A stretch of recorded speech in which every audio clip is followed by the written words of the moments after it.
खबर सामने आ रही है महाराष्ट्र से, जहां पर नतीजों के 10 दिनों के बाद भी सीएम नाम पर सस्पेंस बरकरार है।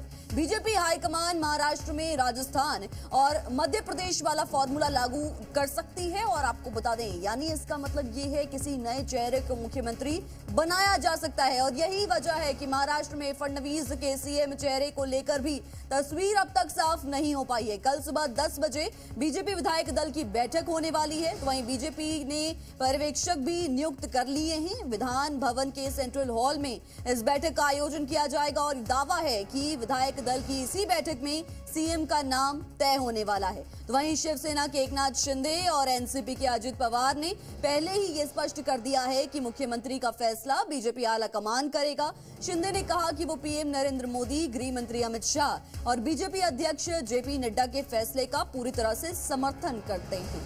तो वहीं आपको बता दें, 5 दिसंबर को अब नए सीएम का शपथ ग्रहण हो सकता है।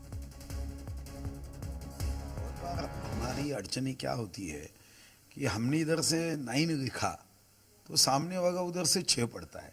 कोई कंफ्यूजन नहीं है और देरी भी नहीं है। मैं आपको पिछले समय की याद करवा दूंगा। 2004 में तो बहुमत था कांग्रेस राष्ट्रवादी का, बड़ा स्पष्ट बहुमत था, हम तो बहुत कम थे। उसके बाद भी 15 दिन के बाद शपथ हुई। 2009 में तब भी कांग्रेस राष्ट्रवादी का स्पष्ट बहुमत था, 14 दिन के बाद हुई। 2014 में हमारी सरकार आई थी और 11 दिन के बाद शपथ विधि हुई। और 2019 में तो पूछना ही नहीं है, वो तो 34 दिन के बाद हुई। और इसी बीच ज्यादा जानकारी के साथ हमारे साथ फोन लाइन पे अंकुर त्यागी हमारे संवाददाता जुड़े हुए हैं। अंकुर, क्या कुछ जानकारी निकलकर सामने आ रही है? जिस तरीके से 10 दिन बीत चुके हैं, नतीजे आ चुके हैं, एकनाथ शिंदे भी सीएम पद के अब दावेदारी छोड़ चुके हैं, और ऐसे में क्या फडणवीस के अलावा किसी और नाम पर भी मंथन जारी है? देखिए, फिलहाल ये जो मोटे मोटे तौर पर जो निकल के आ रहा है वो ये है कि बीजेपी में मुख्य तौर पे जो पोजीशनिंग हो रही है नेक्स्ट सीएम के तौर पे वो यकीनन तौर पे देवेंद्र फडणवीस की हो रही है। लेकिन बीजेपी ने हमेशा चौंकाया है। आप राजस्थान देख लीजिए, आप हरियाणा देख लीजिए, आपको तमाम अपने पिछले एक डेढ़ साल के जो अनुभव रहे होंगे उनके अगर देखा जाए तो बीजेपी ने चौंकाया है। तो इस बार भी अगर ऐसा कुछ हो जाता है तो उसकी उम्मीद रखिए थोड़ी बहुत। लेकिन मोटे मोटे तौर पर फिलहाल देवेंद्र फडणवीस की ही पोजिशनिंग यहाँ पर की जा रही है as a CM, next CM Maharashtra के।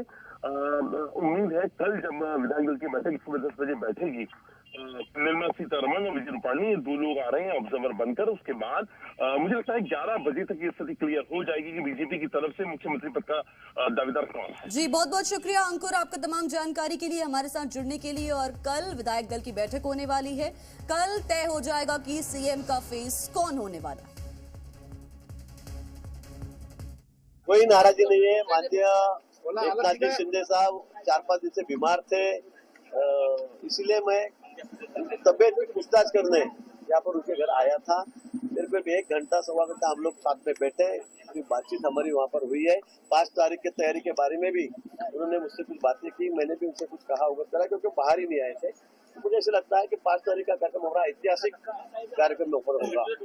देश भर से सभी नेता, माननीय प्रधानमंत्री जी, अमित भाई है, नड्डा जी है, सभी नेता यहाँ पर आएंगे और बड़े धूमधाम से ये कार्यक्रम मनाया जाएगा।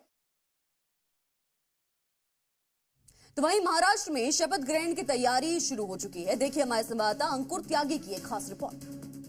इस वक्त हम खड़े हुए हैं आजाद मैदान में। मुंबई का ये आजाद मैदान वैसे तो अपनी क्रिकेट के लिए जाना जाता है, लेकिन आने वाली जो 5 दिसंबर है उसमें शाम के 5 बजे यहाँ पर इतिहास लिखा जाएगा।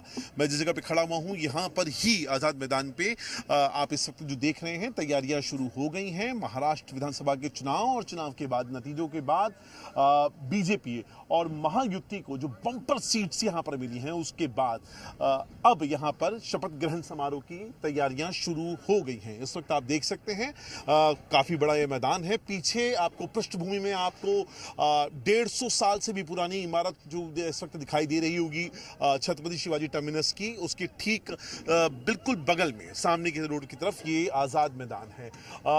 यहाँ पर कोशिश यहाँ पर की जा रही है, एक सेंटर स्टेज यहाँ पर बनाया जा रहा है, जो मैं यहाँ पर देख सकता हूँ। अपने कैमरामैन से कहूँगा आपको दिखाएंगे। ये जो है वो सेंटर स्टेज यहाँ पर रहने वाला है। इसके अलावा ऐसा अंदाजा लगाया जा रहा है यहाँ पे 3 तरह के स्टेज लगाए जाएंगे, लेकिन अभी तक चूंकि भी रूपरेखा बनने में काफी वक्त है, क्योंकि इसमें कई बड़े महानुभाव यहाँ पर आने वाले हैं।